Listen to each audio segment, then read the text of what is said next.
Hello friends, dish స్టూడియోకి స్వాగతం. ఈరోజు మన రెసిపీ టేస్టీ అండ్ క్రిస్పీ అలసంద వడలు. దీనికి కావాల్సిన పదార్థాలు: అలసందలు, ఉల్లిపాయలు, పచ్చిమిరపకాయలు, కారంకి తగ్గట్టు అల్లం ఒక ఇంచు, వెల్లుల్లి 10 రెబ్బలు, ధనియాలు 1 టేబుల్ స్పూన్, జీలకర్ర 1 టేబుల్ స్పూన్, లవంగాలు 6, దాల్చిన చెక్క హాఫ్ ఇంచ్, కొత్తిమీర కొంచెం, కరివేపాకు కొంచెం, ఉప్పు రుచికి సరిపడా.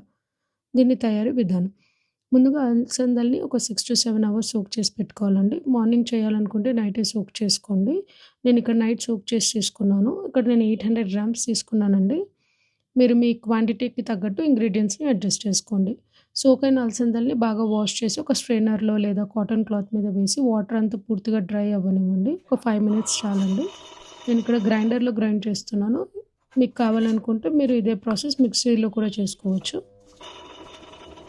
ఫస్ట్ ధనియాలు, జీలకర్ర, దాల్చిన చెక్క, లవంగాలు వేసి కొంచెం గ్రైండ్ చేసుకోండి. ఆ తర్వాత అందులోకి పచ్చిమిరపకాయ, అల్లం, వెల్లుల్లి రెబ్బలు కూడా వేసుకొని గ్రైండ్ చేసుకోండి. ఇప్పుడు అలసందలు కొన్ని కొన్నిగా వేసుకుంటూ గ్రైండ్ చేసుకోండి. లాస్ట్లో వేసేటప్పుడు వేసిన తర్వాత అలసందల్ని జస్ట్ ఒక కోరస్గా గ్రైండ్ చేసుకొని ఇంకా గ్రైండర్ని ఆఫ్ చేసుకోండి. ఇది గ్రైండ్ చేసేటప్పుడు వాటర్ ఏం వేయాల్సిన అవసరం లేదండి. ఇన్ కేస్ మీకు గట్టిగా అనిపిస్తే ఒక 2 or 3 టేబుల్ స్పూన్స్ వేసుకోండి, అంతే అండి, చాలు. పిండి కన్సిస్టెన్సీ లూజ్గా ఉంటే మీరు వడ వేసేటప్పుడు ఆయిల్ పీల్చేస్తుంది. గ్రైండ్ చేసిన పిండిని ఒక బౌల్లోకి తీసుకోండి.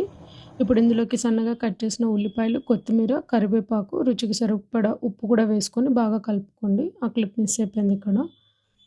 ప్రిపరేషన్ చూద్దాం రండి. స్టవ్ ఆన్ చేసి ప్యాన్ హీట్ చేసుకొని, హీట్ అయిన తర్వాత ఆయిల్ వేసుకోండి. డీప్ ఫ్రైకి సరిపడా. ఆయిల్ బాగా హీట్ అయ్యాక ఫ్లేమ్ని మీడియం ఫ్లేమ్లో పెట్టుకొని వడలు వేసుకుందాం. వడలు వేసుకునేటప్పుడు చాలా మందంగా కాకుండా పల్చగా కాకుండా మీడియం సైజులో ఒత్తుకోండి. ఇది ఒకవేళ మీరు ఇన్ కేస్ ఈవినింగ్ చేసుకోవాలి అనుకుంటే మార్నింగ్ సోక్ చేసి పెట్టుకోండి. స్నాక్గా కూడా చేసుకోవచ్చు. హై ఫ్లేమ్లో పెట్టి ఫ్రై చేయకండి, లోపల పచ్చిగా ఉంటాయి. మీడియం ఫ్లేమ్లోనే స్లోగా ఫ్రై చేసుకోవాలి. గోల్డెన్ కలర్ వచ్చే వరకు ఫ్రై చేసుకొని తీసేసుకోవడమే బౌల్లోకి. అంతే అండి, వేడి వేడి అలసంద వడ రెడీ. కిడ్స్కి అయితే దీన్ని కెచప్తో ఇవ్వచ్చు. మటన్ కర్రీ ఇంకా చికెన్ గ్రేవీతో ఇది సూపర్ కాంబినేషన్ అండి. Must try recipe. ఇలాంటి మరిన్ని టేస్టీ మరియు సింపుల్ రెసిపీస్ కోసం మన ఛానల్ని ఫాలో అవ్వండి. Thank you for watching. Please subscribe.